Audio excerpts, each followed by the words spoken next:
മക്കളെ, അപ്പൊ നമ്മള് ഓണപരീക്ഷ അടുത്ത് കഴിഞ്ഞല്ലേ. അപ്പൊ ഈ ഓണപരീക്ഷയ്ക്ക് എങ്ങനെ നമുക്ക് ഓരോ ചാപ്റ്റേഴ്സും ഈസി ആയിട്ട് റിവൈസ് ചെയ്യാം, ആ ഒരു ട്രിക്കുമായിട്ടാണ് മിസ് ഇന്ന് വന്നിരിക്കുന്നത്. അതായത് നമ്മളൊരു ചാപ്റ്റർ പഠിച്ചു കഴിഞ്ഞാൽ ആ ചാപ്റ്ററിന്റെ മൈൻഡ് മാപ്പ് നമ്മൾ കൺസ്ട്രക്ട് ചെയ്യാം. ഈ മൈൻഡ് മാപ്പിലൂടെ നമ്മൾ ഒന്ന് എക്സാമിന്റെ തലേന്ന് ഓടിച്ചു പോയാൽ തന്നെ നമുക്ക് ആ കംപ്ലീറ്റ് ചാപ്റ്ററും സുഖമായിട്ട് ഈസി ആയിട്ട് നമുക്ക് ഓർത്തെടുക്കാനായിട്ട് സാധിക്കും. അപ്പൊ അങ്ങനെ ഒരു മൈൻഡ് മാപ്പുമായിട്ടാണ് മിസ് ഇന്ന് വന്നിരിക്കുന്നത്. അപ്പൊ നമ്മൾ ബയോളജിയിലെ first chapter sensations and responses അഥവാ അറിയാനും പ്രതികരിക്കാനും അല്ലെ, ഈ ചാപ്റ്ററിലെ ഏറ്റവും ഇമ്പോർട്ടന്റ് ആയിട്ടുള്ള ഒരു ടോപ്പിക് ആണ് നെർവസ് സിസ്റ്റം അഥവാ നാഡീവ്യവസ്ഥ. അപ്പൊ നെർവസ് സിസ്റ്റം അഥവാ നാഡീവ്യവസ്ഥയുടെ മൈൻഡ് മാപ്പ് നമുക്കൊന്ന് നോക്കിയാലോ. യെസ്, അപ്പൊ നമുക്കറിയാം നെർവസ് സിസ്റ്റം അഥവാ നാഡീവ്യവസ്ഥയെ നമുക്ക് രണ്ടായിട്ട് ഡിവൈഡ് ചെയ്യാം അല്ലെ. ഏതൊക്കെയാണടാ? കേന്ദ്ര നാഡീവ്യവസ്ഥ സെൻട്രൽ നെർവസ് സിസ്റ്റവും അതേപോലെ പെരിഫറൽ നാഡീവ്യവസ്ഥ അഥവാ പെരിഫറൽ നെർവസ് സിസ്റ്റവും. ഈ സെൻട്രൽ നെർവസ് സിസ്റ്റത്തിൽ വരുന്ന രണ്ട് പ്രധാനപ്പെട്ട ഭാഗങ്ങളാണ് നമ്മുടെ ബ്രെയിനും സ്പൈനൽ കോഡും അല്ലെ. കേന്ദ്ര നാഡീവ്യവസ്ഥയിൽ വരുന്ന രണ്ട് ഭാഗങ്ങൾ ഏതൊക്കെയാണ്? മസ്തിഷ്കവും സുഷുമ്നയും. പെരിഫറൽ നാഡീവ്യവസ്ഥയിൽ വരുന്നത് എന്തൊക്കെയാണ്? നാഡികളാണ് വരുന്നത് അല്ലെ, അതായത് നെർവ്സ് ആണ് വരുന്നത്.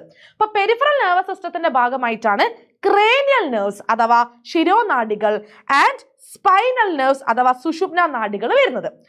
എത്ര ജോഡി ശിരോനാഡികൾ അഥവാ ക്രേനിയൽ നെർവ്സ് ആണ് നമ്മുടെ ശരീരത്തിലുള്ളത്? 12 ജോഡി, 12 പെയേഴ്സ് അല്ലെ.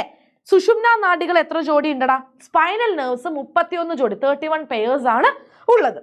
ഇനി സെൻട്രൽ നെർവസ് സിസ്റ്റത്തിന്റെ കേന്ദ്ര നാഡീവ്യവസ്ഥയുടെ ഭാഗമായ ബ്രെയിൻ, ഈ ബ്രെയിനിന് മസ്തിഷ്കത്തിന് 5 ഭാഗങ്ങൾ വരുന്നുണ്ട് അല്ലെ. ഏതൊക്കെയാ? Cerebrum, cerebellum, thalamus, hypothalamus and medulla oblongata. ഇനി സ്പൈനൽ കോഡിൽ നമുക്ക് പ്രധാനമായിട്ടും പഠിക്കാനുള്ള 3 ഭാഗങ്ങളുണ്ട്. സുഷുമ്നയുമായി ബന്ധപ്പെട്ട് dorsal root, ventral root, central canal അല്ലെ. Dorsal root, ventral root and central canal, ഈ 3 ഭാഗങ്ങളാണ് നമുക്ക് സുഷുമ്ന അഥവാ സ്പൈനൽ കോഡുമായിട്ട് ബന്ധപ്പെട്ടിട്ട് പഠിക്കാനുള്ളത്. ഇനി നമുക്കറിയാം പെരിഫറൽ നെർവസ് സിസ്റ്റത്തിന്റെ ഭാഗം തന്നെയാണ് ഓട്ടോണോമസ് നെർവസ് സിസ്റ്റം. അതായത് പെരിഫറൽ നാഡീവ്യവസ്ഥയിൽ വരുന്ന നാഡീവ്യവസ്ഥയാണ്, നെർവസ് സിസ്റ്റമാണ് സ്വതന്ത്ര നാഡീവ്യവസ്ഥ അഥവാ ഓട്ടോണോമസ് നെർവസ് സിസ്റ്റം. ഈ സ്വതന്ത്ര നാഡീവ്യവസ്ഥയെ ഓട്ടോണോമസ് നെർവസ് സിസ്റ്റത്തെ നമുക്ക് വീണ്ടും രണ്ടായിട്ട് ഡിവൈഡ് ചെയ്യാം. സിമ്പത്തറ്റിക് സിസ്റ്റവും പാരാസിമ്പത്തറ്റിക് സിസ്റ്റവും അല്ലെ. സിമ്പത്തറ്റിക് വ്യവസ്ഥയും പാരാസിമ്പത്തറ്റിക് വ്യവസ്ഥയും. കണ്ടില്ലേ? ഈ ഒരു മൈൻഡ് മാപ്പ് ജസ്റ്റ് ഒന്ന് ഓടിച്ചു പോകുമ്പോൾ തന്നെ നമുക്ക് കംപ്ലീറ്റ് നെർവസ് സിസ്റ്റത്തിനെ കുറിച്ചുള്ള ഒരു ഐഡിയ കിട്ടും.